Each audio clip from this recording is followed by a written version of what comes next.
Hi and welcome to Niagara News headlines for Wednesday, September the 26th, provided by Bullet News Niagara. I'm Annie Sylvester. First, to an update on yesterday's dramatic crash that saw a pickup truck drive into a Benjamin Moore paint store yesterday morning on Lakeport Road around 10 a.m. Although the crash injured 3 people, including the driver, all sustained non-life-threatening injuries and no charges are expected to be laid, as the driver is believed to have suffered medical issues. According to witnesses, the truck veered into the back of the store, crashing through the wall and tossed paint cans everywhere when the driver appeared to have passed out. Police and emergency services are still investigating. The city's building inspector and engineer have assessed the structure of the building. The upper apartment of the building has been evacuated. Niagara Regional Police have made 2 more arrests in connection with 3 separate violent attacks in downtown St. Catharines Saturday in the early morning hours around the bus terminal area, as well as Clark and Church Streets. Police made 2 arrests earlier this week, including one man who cannot be named under the Youth Criminal Justice Act and another 22-year-old who was released. The latest include 2 17-year-old St. Catharines men that have been arrested who cannot be named again because of the Youth Criminal Justice Act. Both face various charges. Surveillance camera footage assisted in the arrests. However, police are asking anyone with further information to please give them a call.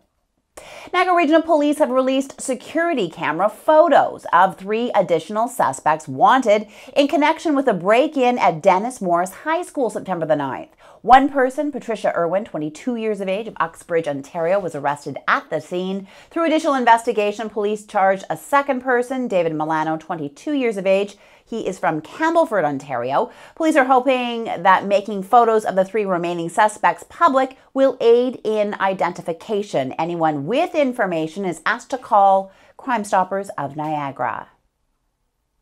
Well, the excitement may be over for now as tightrope walker Jay Cochrane wraps up his summer of walks between the Skyline Tower and the Hilton Hotel, but now he must spend the next 14 days dismantling his equipment. Another commitment the Sudbury-born Skywalker had was to honor his financial commitment, which he did Tuesday at Niagara Falls Council meeting with a suitcase on wheels, which was stuffed with about $13,000 in cash. The money will go to his charity of choice, which is the Tender Wishes and the Boys and Girls Club of Canada.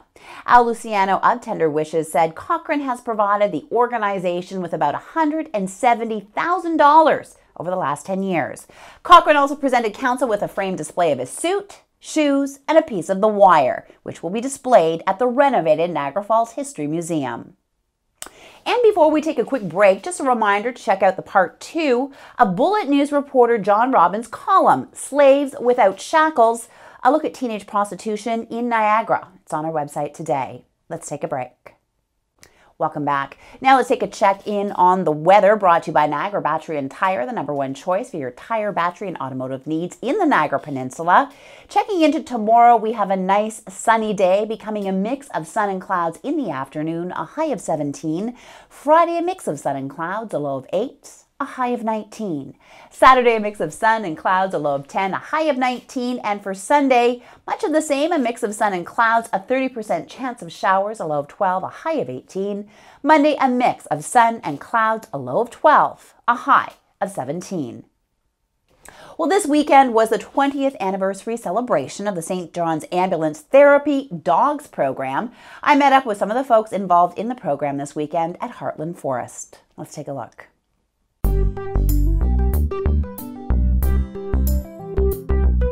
It's the 20th anniversary of St. John Ambulance Therapy Dog Program. It started in 1992 in Peterborough, and it's now a national program throughout Canada. In the province of Ontario, there's about 1,300 therapy dogs. Our branch has 100 therapy dogs working in the Niagara region. St. John Ambulance is about providing health care to the community. So the ambulances are what a lot of people see and recognize out at community events, but the therapy dogs are another component of it. They go into hospitals, hospices, long-term care facilities. They go into group homes. They work with people with disabilities. They work with people who are dying. We also work with children. What is the importance of dog therapy to clients? Well, when we visit the seniors' homes or we visit hospice or hospitals, the clients just love seeing the dogs because they just give, a lot of unconditional love to, and they love petting them. Sometimes it reminds them of their own dogs they had as children. People will have a dog they feel that has a personality to be a therapy dog, and they can call in and they'll get tested, and we test them for some obedience. We test them to make sure they're not afraid of loud noises or people in wheelchairs or with crutches, and that they're not afraid to be in crowds.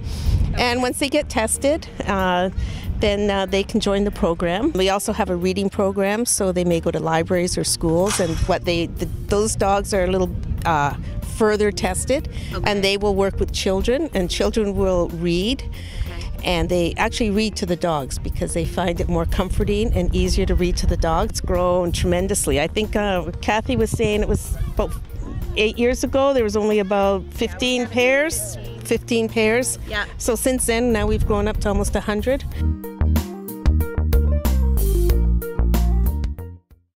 And that wraps up today's headlines. I'm Annie Sylvester for Bullet News Niagara. Have a great night.